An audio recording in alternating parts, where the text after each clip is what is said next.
Every day I share a different story from the golden era and the moments that defined an unforgettable age. If you want to hold on to these memories with me, let the video run with your heart for 40 minutes. It doesn't cost anything, but it means everything. Thank you for being here. Now let's begin. I, Kevin Costner, have been silent for over 30 years, but not a single day has passed without me hearing her voice. Whitney Houston. Whitney once said to me, "If one day I fall, promise me you'll speak for me." And I promised. But why did I stay silent all these years? Was it fear, guilt, or was the truth simply too painful to speak? People whispered that there was something more than friendship between us. They said I cried at her funeral, not because I lost a friend, but because I lost the one I loved. Is that true? Only I know the answer. But at this age, what am I waiting for? It's time to tell the truth, not to protect myself, but to protect her, the woman the world loved. It's all about love. And to me, music and love are the same things. Music, then judged, then forgot, and to fulfill the promise I made to her. She was once the shining light of Hollywood, but behind that light was something no one ever told. No one knew that. On October 13, 1991, on the set of The Bodyguard, she looked at me and whispered, "Kevin, I'm scared that when the song ends, I'll disappear too." Music. And strangely, every word she said came true. Hollywood has been on edge because of that prophecy ever since she passed. What truth lies behind the smiles, red carpets, and fake relationships in Hollywood? The only question is, do you have the courage to watch until the end of the video? Music March 1991. Los Angeles felt like an oven. In the Warner Brothers office, I sat down with the Bodyguard script for the second time that day. The film had been delayed for 6 years. They said, "No one wants to watch a love story between a white bodyguard and a black singer." I asked, "Why not?" An old executive replied, "Because America isn't ready." That sentence hit like a cold blade. I thought, maybe America will never be ready if we just keep waiting. You were as beautiful as a woman could be, and people didn't just like you, Whitney, they loved you. On April 4, 1991, the audition was held at the Burbank studio. I had already seen 20 faces.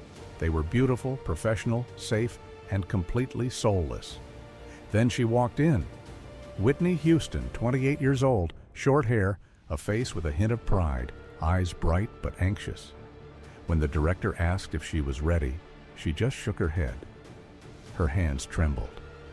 I saw that fear. And you know what? I was afraid too. Because if she failed, everything I believed in would collapse right in front of me.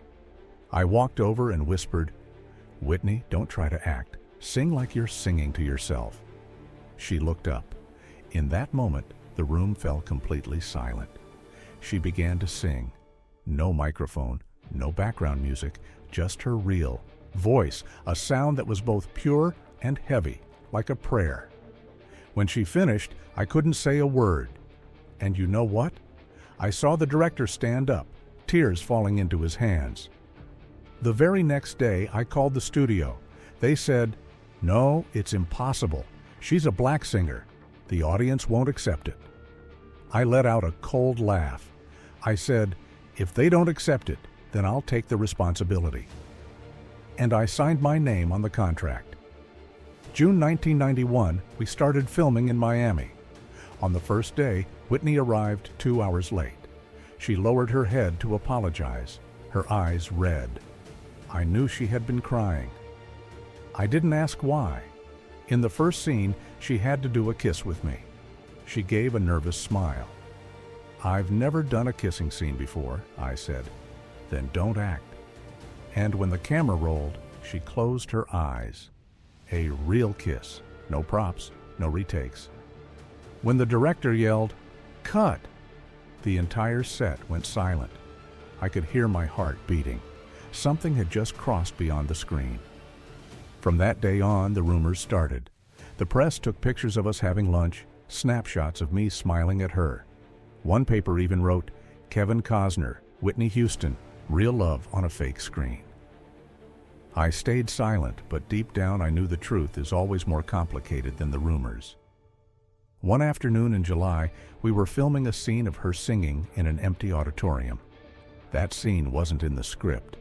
I just wanted to try something. I told the orchestra to turn off all the lights, leaving only a soft spotlight on her. She asked, "What do you want me to sing?" I said, "Sing the song you're most afraid of." She looked at me for a long time, then began to sing, "I Will Always Love You." Her voice cut through the air. She cried as she sang. I didn't stop the camera. I wanted the audience to see a woman saving her own soul. When she finished, she whispered, "I'm not sure I can make it through that scene again." I remember that night. She came knocking on my hotel room door at the Beverly Hills Hotel. It was drizzling. She stood on the porch, saying nothing. I simply opened the door and handed her a coat. She said, "I'm scared that when the lights go out, everyone will leave me." I replied, "If that ever happens, I'll be the last one to leave." She laughed, but there were tears behind it. And if you're watching this video, I want to ask you something. If you could save someone you love from their own pain, how would you do it? Would you tell the truth to wake them up, or stay silent so they don't hurt more? Don't hesitate to share your thoughts. It's how you and I find meaning in every hour we live. In the months that followed, The Bodyguard became a storm. Box office hits, Grammys, people everywhere were singing her song. But inside, I saw her falling apart. Overlapping tour dates, addiction, toxic relationships. In 1993, when I visited her in New York, her eyes looked different. The light was still there, but behind it was a dark wall. I asked, "Are you okay?" She smiled. "Did you forget? I'm the strongest woman in the world." I didn't believe her.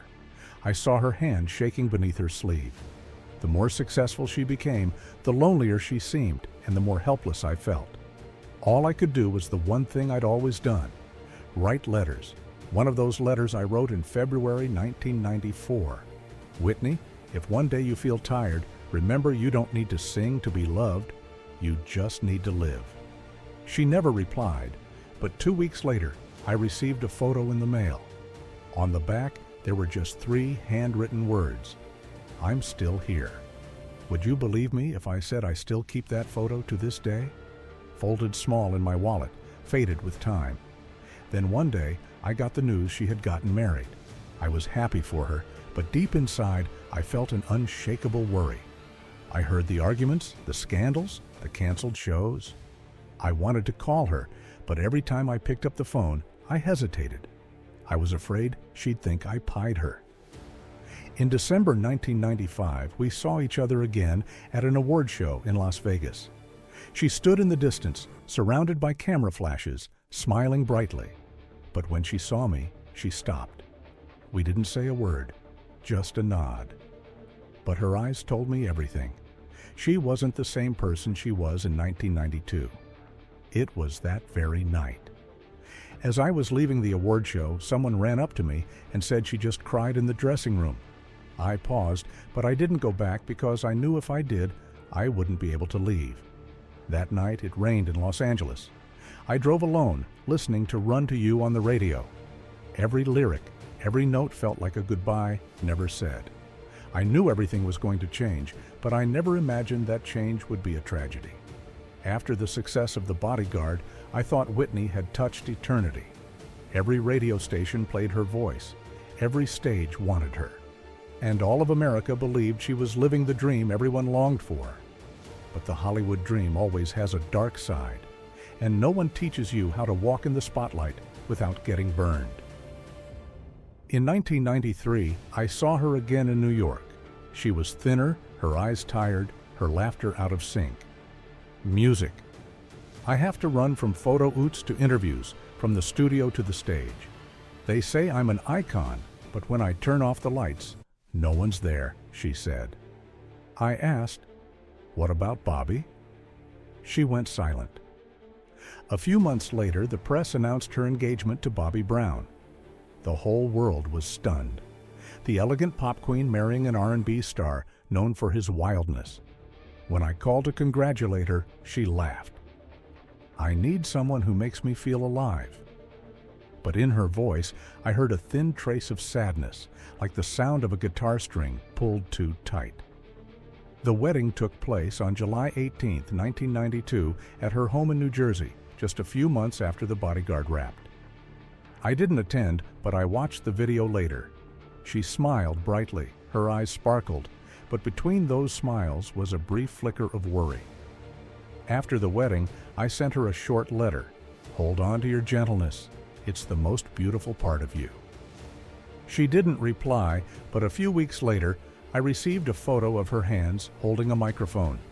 On the back, it simply said, "I'm still singing." In 1994, she gave birth to her daughter, Bobby Christina. I thought life would become more peaceful for her. But peace never had a chance to settle before the storms arrived. Rumors of arguments, drugs, and her losing her voice spread faster than her songs. I remember a night in August 1995 when I was on the set of Waterworld. My assistant brought me a newspaper. On the front page was her photo, with the headline, "Whitney Houston, the Fall of an Angel." I froze. There was something in her eyes in that picture that wasn't the Whitney I knew. I called her. The first time, no one answered. The second time, a man's voice picked up. I said, "This is Kevin." The voice on the other end said flatly, "She's sleeping," then hung up. I didn't get the chance to say, "Let her rest for real, not with pills." If you're watching this video, have you ever seen a friend slipping away and felt completely helpless, unable to do anything but stay silent? I lived in that feeling for years. People thought I distanced myself from her, but the truth is, I just didn't want to become another spectator in her tragedy. In 1998, Whitney released the album, My Love Is Your Love. She came back radiant, fierce, and people called it the Angel's Comeback. I went to see her perform in Las Vegas. On stage, she sang like she was battling her own pain, but backstage, she sat still, breathing heavily, eyes sunken deep. I asked, "Are you okay?" She said, "I'm just trying to beat myself." I didn't know what to say. She smiled. "Don't look at me like that, Kevin. When I sing, I'm still Whitney. When I'm silent, I'm nobody." In the years that followed, the brighter the light shined, the deeper the shadows grew. She began showing up inconsistently, arriving late, canceling shows. The label threatened to cut her contract. Bobby was caught in scandals. Drugs became a ghost, haunting their luxury home. The media mocked her. I saw the headlines, and I felt my heart grow cold. Some nights I would lie down and replay the Bodyguard soundtrack, her voice singing, "I Have Nothing," echoed like a prophecy. I asked myself, did she truly have nothing left? In September 2001, I saw her at a charity fundraiser in Beverly Hills. She was thin. Her hands trembled slightly as she shook mine. "You haven't changed," she said. I replied, "And you're still the light." She gave a raspy laugh. The lights burned through all its oil. That sentence has stayed with me to this day. After 9/11, America changed. Whitney changed too. She made fewer appearances, retreating into her mansion. She was once the voice that made the world stop, but now the world no longer seemed to wait for her. A reporter once asked me during an interview, "Do you think Whitney will make a comeback?" I said, "If she can find her faith, again." But her faith had been buried beneath too much judgment, too many sleeping pills, too much noise.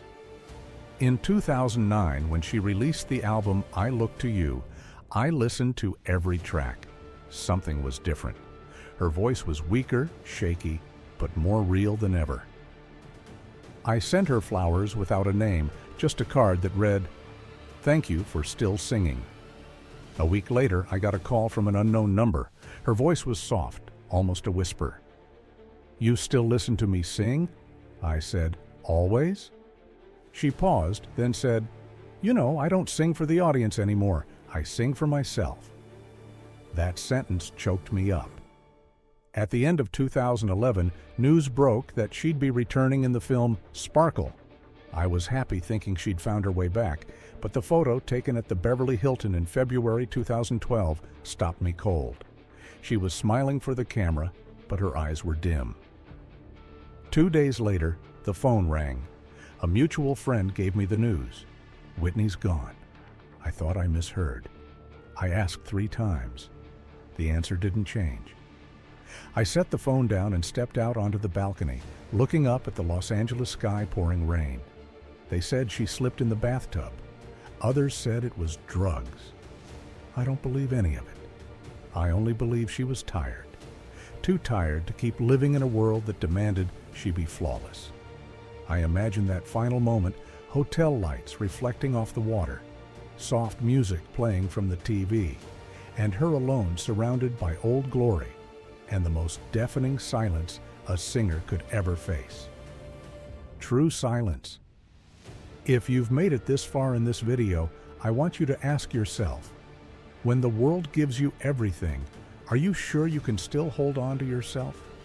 Her death wasn't just the end of a voice. It was a warning to everyone who's ever lived by the spotlight. When the song ends and the audience goes home, all that's left is your own breath. I drove to Newark to the church where she once sang in the children's choir. I sat in the back pew looking at the empty pulpit. I remembered that 11-year-old girl singing, "Guide me, O thou great Jehovah," eyes closed, hands gripping the microphone so tight her knuckles turned white. From there to here, from a small church to a luxury hotel, it's only a few hundred miles, but it's the distance between heaven and the abyss. I wrote these memories down not to place blame. I just want you to understand, collapse never happens in one night. It's thousands of tiny cracks from the days we stay silent. Whitney didn't destroy herself. The world did it. Little by little, with its expectations, its demands, its forgetfulness.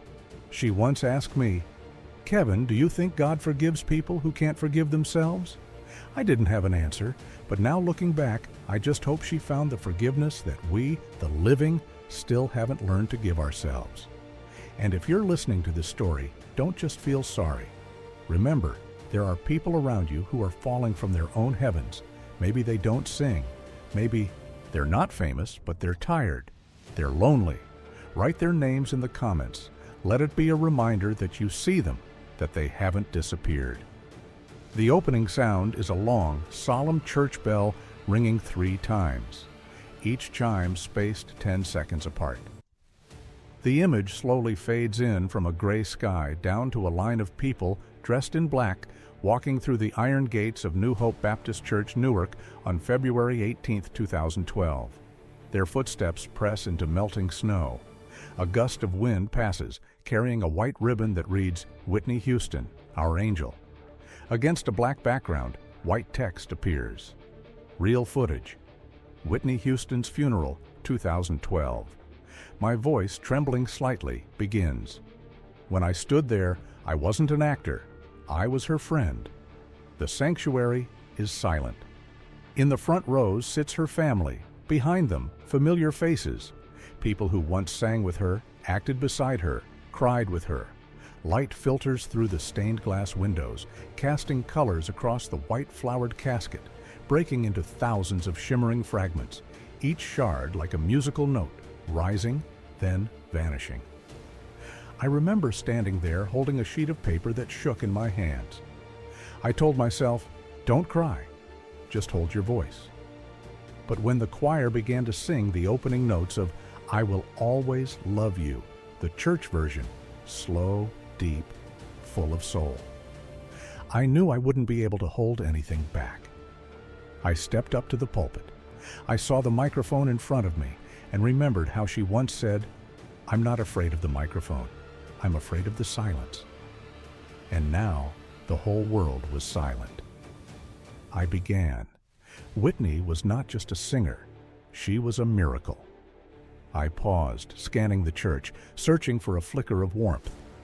The world filled her with fame, but God filled her with voice.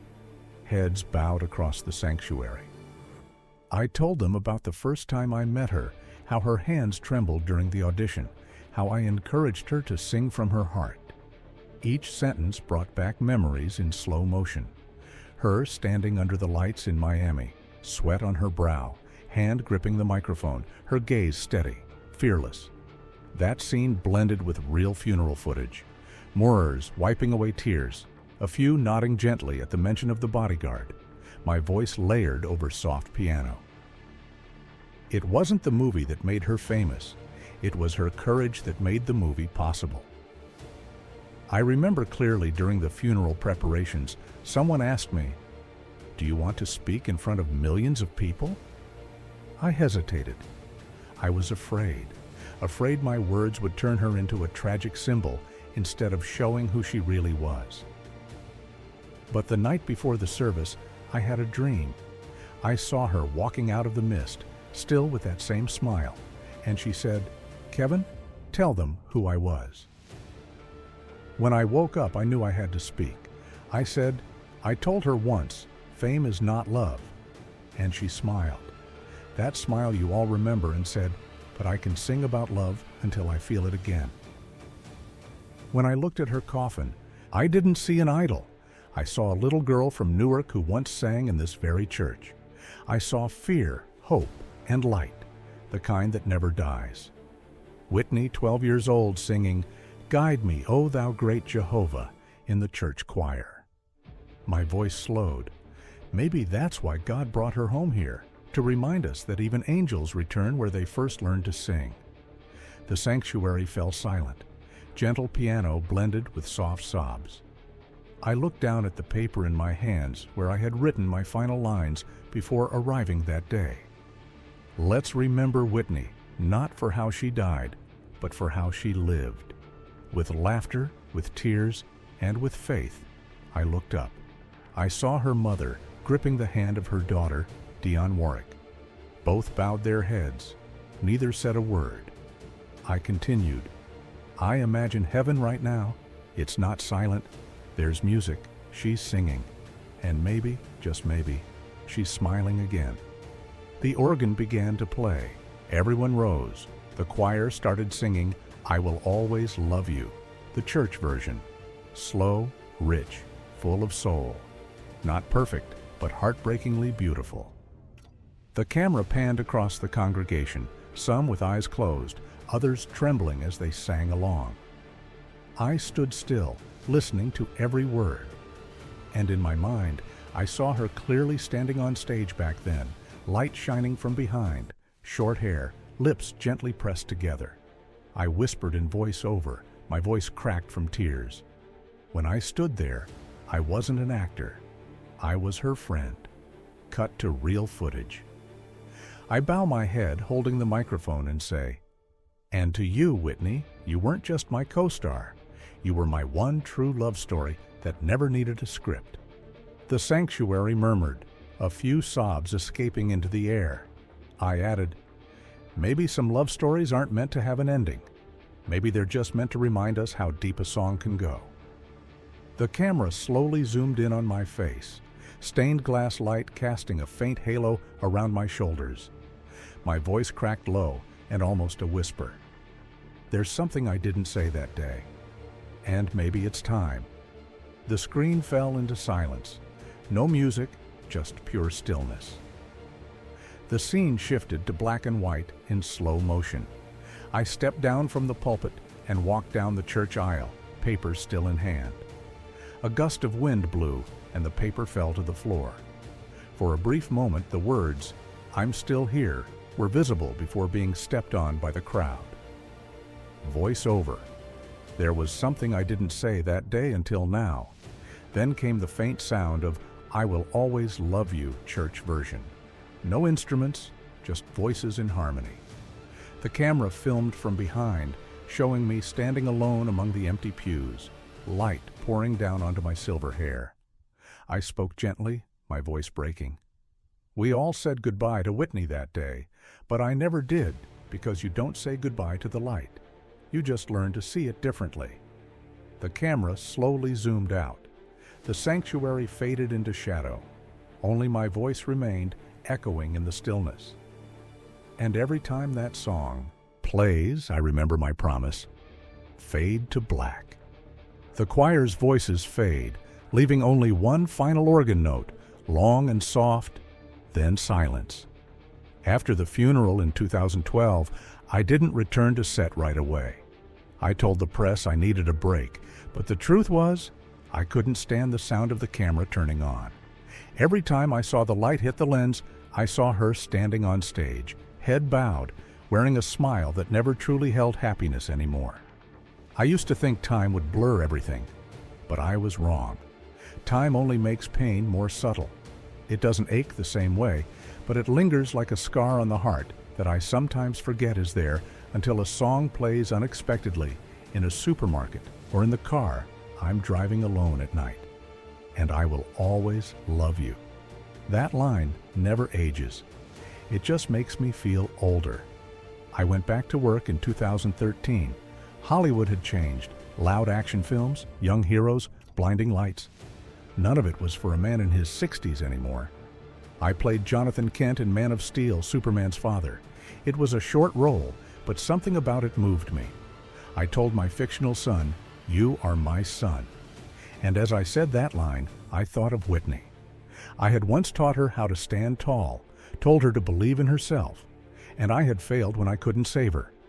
Maybe I played that father because some part of me has never stopped trying to make up for what I couldn't do for a friend. In the years that followed, I did Hidden Figures, then Molly's Game, then Yellowstone. People called it my comeback, Kevin Costner of the old America, a symbol of honor, of the West, of pride. But behind every shot of me on horseback, every scene with a gun in hand, standing in the wide golden plains, there was always one silent moment. I remember the night we filmed the final scene of Yellowstone Season 2. The wind was cold, the grass swayed, and the crew stood still, waiting for the last shot. When the director called cut, I looked out into the distance and saw the figure of a woman in a white dress standing alone in the field. I knew it was just a trick of the mind, or maybe a memory. But in that moment, I heard her singing. No stage, no microphone, just wind and her voice. I have 6 children. Each one is a different piece of my life. I love them all, even knowing I've missed too many years of watching them grow. Once my youngest daughter asked me, "Dad, have you ever loved someone so much you couldn't forget them?" I smiled. I said, "I once loved a voice." She didn't understand, but her eyes grew still, and I think maybe one day when she's older, she'll understand that some people you only meet once, but the memory of them lasts forever. In 2014, I bought another ranch in Colorado, over 150 hectares of land, a clear lake, wild horses running through the mist. I had everything: fame, fortune, awards, and the respect of Hollywood. But when night falls, when everyone else is asleep, I often walk outside and look up at the vast dark sky. And in that stillness, I hear singing again. Not through my ears, but through memory, a distant voice, both pure and aching, like someone singing from a place where time no longer exists. I've had 3 marriages. People ask me why they all fell apart. I don't have an answer. Maybe it's because I've always carried the shadow of someone else inside me. Not a perfect woman, but someone I couldn't save. One of my ex-wives once said to me, "You love the past more than the present." I didn't respond because she was right. I live in the past. In every role I play, I'm searching for a piece of that girl from 1991. In every character, I try to save a woman, even if it's only on the page. In recent years, I've stopped going to award shows. When someone asks me what I think about Hollywood today, I just say, it's louder but less honest. Maybe I've just grown too old for all the bright lights. I prefer staying home now, writing music, writing scripts. I have a home studio, the same one where the first Bodyguard recording once played. On the desk sits an old photo, her and me standing side by side in Miami. She's smiling, tilting her head. I'm looking off into the distance. Every morning when the sunlight hits the window just right, it lands perfectly on that photo. Some days I sit for hours just looking at it. One time the gardener asked me, "What are you looking at?" I said, "An old friend. She never really left." In 2019, I got a letter from a fan in Texas. He wrote, "Mr. Costner, I watched The Bodyguard with my mom back in 1992. She passed away last year. Every time I hear that song, I think of her. I don't know why, but it feels like Whitney is singing for us." I read that letter over and over, and for the first time in years, I played the original recording. I sat in the dark and let the intro roll. Just her voice, no music. I closed my eyes, and for a brief moment, I could hear her breathing between the lines. I wasn't afraid anymore. I let the song play all the way through for the first time in a decade. And when it ended, I whispered, "Every time that song plays, I remember my promise." Work still comes, the films still roll, the awards are still handed out. I worked on Horizon, a film I directed and wrote about the human journey to find a promised land. During filming, there was a scene where a woman sings to her lover before he leaves. The actress sang off-key, and someone suggested we do another take, but I stopped the crew and said, "Don't sing it better, sing it more honestly." Everyone looked at me confused, but I understood because I had once heard the most honest voice in the world. In 2023, my marriage ended. The press rushed in again, writing that I was lonely, that I had closed myself off. They weren't wrong. I have a villa in Santa Barbara, a ranch in Aspen, a yacht in the Caribbean, but no one to have an honest conversation with at the end of the day. I've grown used to silence. Some nights I sit in the living room with the TV on, not watching anything, just letting the soft light shine on a photo of Whitney hanging on the wall. It was taken in 1992. She's wearing a white sweater, smiling brightly, her hair gently blowing. She looks alive, not like someone who's gone. People ask if I have regrets. I say I don't regret loving her. I only regret staying silent for too long. I think back to the night of the funeral, walking out of that church, when I promised I'd tell the world who she really was. Not a legend, but a human being. And yet, for years, I couldn't bring myself to say her name out loud. Maybe I was afraid the pain would come rushing back. But pain never really leaves. It just changes shape. It lives in the songs, in the light, in those sunsets I watch as I ride home on horseback. The sky glowing red, just like the stage lights the night she sang, "I Have Nothing." I've lived long enough to know that fame doesn't save anyone. I see young people now chasing the same lights, fearing they'll be forgotten. And sometimes I want to shout, "Don't let that light burn you the way it burned her." But I just smile, because some lessons can only be learned by living them. Now at 70, I wake early every morning. I make coffee. I open the door and look out over the ranch. I hear the birds singing, the water flowing. And in that quiet peace, I think of her again. Not Whitney the performer, not the queen, but the girl in 1991, trembling before her audition, gripping the microphone and asking me, "Are you sure I can do this?" And I said, "I believe in you." And she did it, not just sang, but touched millions of hearts. Sometimes when I pass by little cafes, I hear someone playing, "I Will Always Love You." I stop outside the door. No one recognizes me. I just stand there listening, reminding myself she's still here somehow. And when people ask if I believe in heaven, I say, "I don't know where heaven is, but if there's music, she's there." Last night, I dreamed again. I was back in that church. Light poured in, white flowers everywhere. She walked toward me. No sadness, no fear. She said, "You kept your promise, Kevin." I smiled. She touched my shoulder and said, "Now sing." When I woke up, I heard the wind blowing through the trees like her voice carried on the breeze. And I understood. Music. My silence finally had a sound. And if you've stayed with me this far, please remember this. Every time that song plays, it's more than just music. It's a reminder that some people leave, but they never disappear. Every time that song plays, I remember my promise. People ask me, "Kevin, do you believe in destiny?" I don't know, but I do believe that some encounters are meant to happen, meant to change two people forever. I met her when I was already established, and she was full of fear. I gave her belief, and she gave me something Hollywood never could. Honesty in a place where everything is performance. She was real, and maybe that's why when she left, a part of me went quiet too. I've lived through 3 decades, watched the world change. Everything moves faster now. People forget more easily. Songs get swept away by the flood of technology. But I Will Always Love You still lives on, still plays at weddings, funerals, graduations, and in the quietest goodbyes.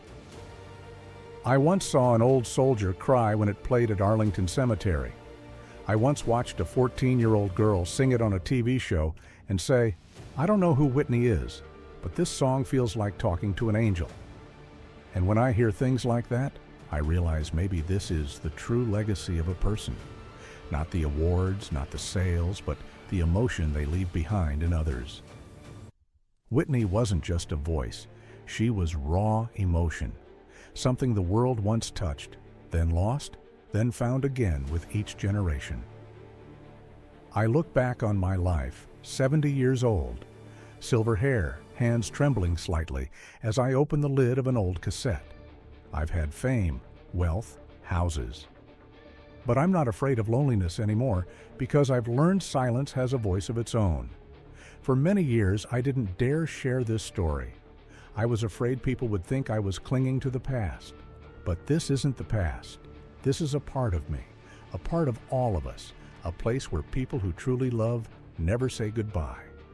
I play the old recording again, the soft static hums, then her voice clear, untouched by time. I hope life treats you kind. I close my eyes. She's still singing. To me, to you, to anyone who's ever needed a reason to believe that love doesn't disappear. It just changes shape. If you're watching this video, chances are you've lost someone too. Maybe a loved one, maybe someone you loved, or maybe just the version of yourself from years ago. I want to say this, not as an actor, but as a man who's lived long enough to know no wound is meaningless if it teaches you how to love more honestly. I remember when the director asked me on the set of The Bodyguard, "Kevin, why did you choose to end the film with you carrying her off the stage?" I replied, "Because in real life, we can't carry the ones we love away from their pain. But in a movie, at least we can try." And now, 30 years later, I still think if I had the chance again, I'd carry her one more time. Not on a stage, but in memory, in the hearts of those who still remember her. I once read a quote, "People die twice, once when their heart stops beating, and again when no one speaks their name." So if you're listening to this song today, you're keeping her alive. Every full play, every moment you stay, it's one more heartbeat for her soul. And I believe somewhere out there, she's smiling at you. For Whitney, 1983, 2012, and I Will Always Love You. It's all about love. And to me, music and love are the same things. At 48, Whitney Houston finally opens up about Kevin Costner. Music. I've been silent for 2 decades, but at 48, I can't hold it in anymore. I have to tell it all for myself, for my children, and for everyone who once loved my music, the truth about Kevin Costner. You think The Bodyguard was just a love story on screen? You believe that kiss between us was just acting then? Why, after the camera stopped rolling, did my heart still race when he placed his hand on my shoulder? Why, in my darkest nights, did the phone ring and his voice whisper, "Are you okay, Whitney?" And why, even when I tried to walk away, does the memory of one warm hug backstage still haunt me to this day? We don't do crack. We don't do that. Crack is whack. Behind the hit that made the whole world cry is a string of secrets, a blurred affection, promises that were never kept, late-night meetings, and decisions that nearly destroyed everything. It was a love that was never publicly acknowledged until today. And today, I'm revealing 5 tragedies that have never been told, stories that will send chills down your spine. The only question is, do you have the courage to listen all the way through? Music. In 1991, I was 28. Kevin Costner was 37. The world called me America's golden voice. Kevin was the most powerful star in Hollywood. We came from 2 different planets. I came from a world of soul and gospel stages. He came from blockbuster films and golden Oscar statues. But then a single script brought us into the same orbit, The Bodyguard. I remember our first morning meeting like it was yesterday. The cold white light of the studio, director Mick Jackson, the producers, everyone tense. I walked in wearing a simple dress. My heart was full of doubt. I had never acted before, and I knew many people were against the choice. But Kevin stood up, walked toward me, reached out his strong hand, and said, "Whitney, I believe in you, and I won't let anyone replace you as Rachel Marin." That line pierced my heart like an arrow. It wasn't just a colleague's encouragement. It was a promise I carried with me for the rest of my life. When filming began, the romantic scenes were the hardest. Music. Every time Kevin held me from behind, my body trembled, not from fear, but from a nameless emotion. The camera stopped. The director yelled, "Cut," but my heart kept pounding. I told myself, Whitney, this is just acting. But in his eyes, I saw something more real than reality itself. Then came the day we shot the scarf drop scene. The entire set went silent. Kevin bent down, picked up the scarf, then looked up at me. In that moment, I forgot the cameras, the lights, even the dozens of people around us. I only saw his eyes, the eyes that made me believe I was truly loved. The press would later call The Bodyguard a classic screen romance. But to me, it was more than just a movie. It was the moment my heart betrayed my mind for the first time. I had a family. I was Bobby Brown's wife. Kevin was a busy man too, a father of 3. But on that set, under those golden lights, we found each other not as Rachel and Frank, but as Whitney and Kevin. One evening when the crew wrapped early, Kevin came to find me in the dressing room. He sat next to me, silent for a long time. Then he softly said, "Whitney, sometimes I can't tell what's real and what's just a movie anymore." I didn't answer. I just cried,